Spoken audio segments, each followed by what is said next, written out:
जैसा कि आप जानते ही हैं कि कल रूस ने यूक्रेन के ऊपर आईसीबीएम मिसाइल से हमला किया था और यह इतिहास में पहली बार हुआ है जब किसी देश ने युद्ध में आईसीबीएम यानी कि इंटर कॉन्टिनेंटल बैलिस्टिक मिसाइल का इस्तेमाल किया हो। आज से पहले किसी भी देश ने ऐसा नहीं किया था। और कल से ही मुझसे आप लोग दो सवाल पूछ रहे थे। पहला ये कि दुनिया भर के देश आईसीबीएम का इस्तेमाल क्यों नहीं करते युद्ध में। दूसरी बड़ी बात, रूस ने यूक्रेन पर जो आईसीबीएम मिसाइल दागी है वो कौन सी है। तो मैं इस वीडियो में दोनों चीजें आपको बताऊंगा। सबसे पहले ये जान लीजिए कौन सी ये आईसीबीएम मिसाइल थी। तो ये थी RS-26 रूबेज। जी हाँ, ये रूस की एक बेहद ताकतवर आईसीबीएम मिसाइल है जो कि MIRV कैपेबिलिटी के साथ आती है, यानी कि multiple independent re entry vehicle. और ये क्या होता है, इसका मतलब ये कि मिसाइल आप एक ही छोड़ोगे लेकिन उसके ऊपर 12 अलग अलग परमाणु बम या अन्य प्रकार के वारहेड लगे रहते हैं। अगर आपको परमाणु हमला नहीं करना तो न्यूक्लियर बम आप निकाल दो, उसकी जगह नॉर्मल प्रकार के 12 अलग अलग बम लगा दो। उसे आप जिस दिशा में चाहो जिस समय चाहो उसे किसी दूसरे देश पर दाग सकते हो, यानी कि मिसाइल एक, शहर बर्बाद होंगे 12। तो इसे कहा जाता है RS-26 रूबेज।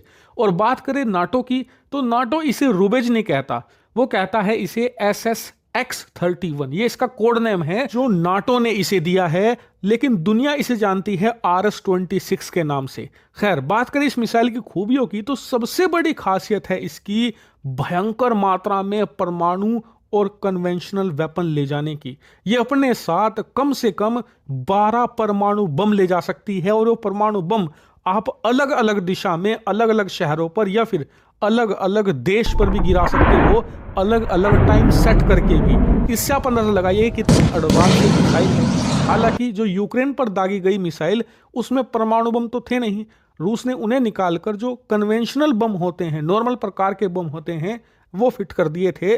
और बताया जा रहा है कि वो और ज्यादा संख्या में आ गए, करीबन 36 की संख्या में। जी हाँ, 36 वारहेड लोड किए थे रूस ने इसमें।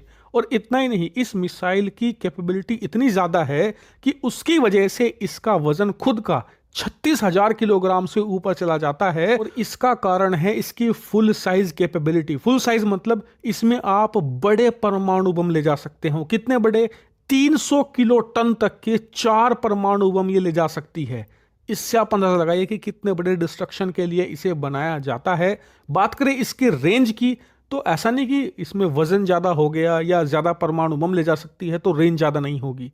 करीबन 6000 किलोमीटर की इसकी ऑपरेशनल रेंज है।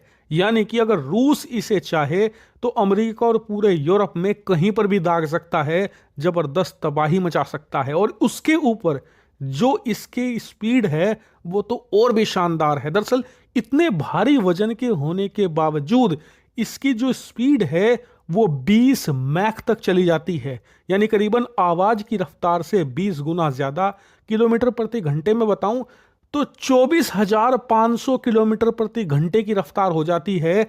और छोटा करके बताऊं तो सिर्फ 1 सेकंड के अंदर 7 किलोमीटर का ये ट्रैवल कर सकती है। सोचिए कितनी इनसेन स्पीड है। हालांकि ये मिसाइल की स्पीड नहीं है। मिसाइल तो जब ऊपर जाती है ना तो एटमॉस्फेयर में जाने के बाद ये रिलीज कर देती है इसके सभी छोटे छोटे वारहेड। इसीलिए आप स्क्रीन पर देखिए कि जब वारहेड जमीन से टकराते हैं ना दुश्मन की, तो कुछ इस प्रकार से इंपैक्ट होता है, दुश्मन इन्हें रोक ही नहीं सकता। इतनी भयंकर ये स्पीड है, दुनिया का कोई डिफेंस सिस्टम ले आओ आप डिटेक्ट कर ही नहीं पाएगा। आप देखिए, आप पलक झपकाते ही कितनी भारी मात्रा में वारहेड की बारिश हो रही है। और ये तो सिर्फ वार्निंग के लिए किया रूस ने, तबाही नहीं मचाना चाहता था वो। कि रूस अगर अपनी पर आ गया ना तो बिना परमाणु बम के भी इसमें हैवी कन्वेंशनल बम लोड करके वो यूक्रेन को उसकी जगह दिखा सकता है। इतनी जबरदस्त तबाही मचाने की क्षमता है इस RS-26 में। और आपको बता दूं, ये तो छोटी मिसाइल है रूस की RS-26। अगर असली मिसाइल से मिलना है तो इनकी दो मिसाइलें आप देखना, एक है RS-36 और दूसरी है एवनगार्ड। और एवनगार्ड तो इतनी भयानक मिसाइल है कि वो खुद भी हाइपरसोनिक मिसाइल से जाती है, और जो उसके वारहेड हैं वो तो हाइपरसोनिक के सारे बैरियर तोड़ देते हैं। और दोनों पर मैं आपको एक स्पेशल वीडियो लेकर आने वाला हूं, चैनल को सब्सक्राइब करके जरूर रखना। लेकिन अब आ जाते हैं मेन सवाल पर, जो आप में से कई लोग मुझसे पूछ रहे थे कि आईसीबीएम मिसाइल ऐसा तो है नहीं कि हाल ही में बनाई गई हो। 60-70 साल हो चुके हैं इनका आविष्कार हुए। बहुत सारे देशों के पास भी है, चाहे अमेरिका हो, रूस हो, चीन हो। और रूस अमेरिका ने तो कई सारे युद्ध भी लड़े हैं, भारत के पास भी है ये।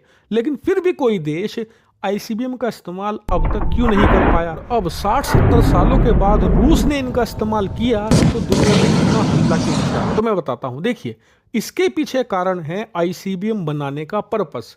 आईसीबीएम मिसाइल बनाने की जरूरत क्यों पड़ी? इसके दो कारण थे। पहला ये कि उस समय जो ज्यादातर मिसाइलें थी जो रूस या अमेरिका बना रहे थे, उनकी रेंज इतनी ज्यादा नहीं थी, मतलब अपने महाद्वीप से सिमट कर रह जाती थी। एशिया में कोई बनी तो वो सिर्फ पूरे एशिया में हमला कर सकती थी, यूरोप तक वार नहीं कर सकती थी। या फिर यूरोप में कोई मिसाइल बनी तो वो पूरे यूरोप में अटैक कर सकती थी, यूरोप के बाहर तक उसकी पहुंच नहीं थी।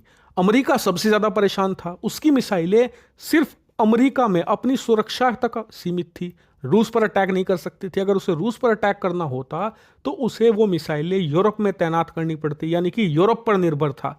और इन्हीं परेशानियों को देखते हुए अमेरिका और उस समय के यूएसएसआर, जो अब रूस है, दोनों ने निर्माण शुरू किया एक आईसीबीएम का, इंटरकॉन्टिनेंटल, यानी कि एक महाद्वीप से दूसरे महाद्वीप पर जो आसानी से ट्रैवल कर सके, और तभी बनी आईसीबीएम। दूसरा बड़ा कारण है मास डिस्ट्रक्शन। दरअसल रेंज के साथ साथ ये अपने साथ लाती हैं मास डिस्ट्रक्शन, यानी कि संपूर्ण सर्वनाश। यानी कि एक मिसाइल पूरे देश पर भारी पड़ जाए, एक छोटा मोटा जो देश है वो एक ही मिसाइल से पूरी तरीके से साफ हो जाए, ज्यादा मिसाइलों का आपको जरूरत या इस्तेमाल ना करना पड़े, क्योंकि आईसीबीएम है तो एक महाद्वीप से दूसरे महाद्वीप तक जाएगी, ढेर सारा फ्यूल खर्च होगा। हो सकता है कि एक मिसाइल में काम ना हो तो आपको 2-3 फायर करनी पड़ेंगी। उस स्थिति में ये मिसाइल बनाने में बहुत ज़्यादा खर्चा आता था। इसीलिए एक ही मिसाइल में ढेर सारी परमाणु बम रखे जा सकें, ऐसी व्यवस्था की गई। और यही कारण था कि आईसीबीएम को सिर्फ ऐसी स्थिति के लिए बनाया गया था जब विश्व युद्ध शुरू हो जाए। और इसीलिए रूस ने जब इस आईसीबीएम का इस्तेमाल दुनिया में पहली बार किया है तो यूक्रेन के कमांडर भी कह रहे हैं कि आईसीबीएम का इस्तेमाल मतलब विश्व युद्ध शुरू हो चुका है।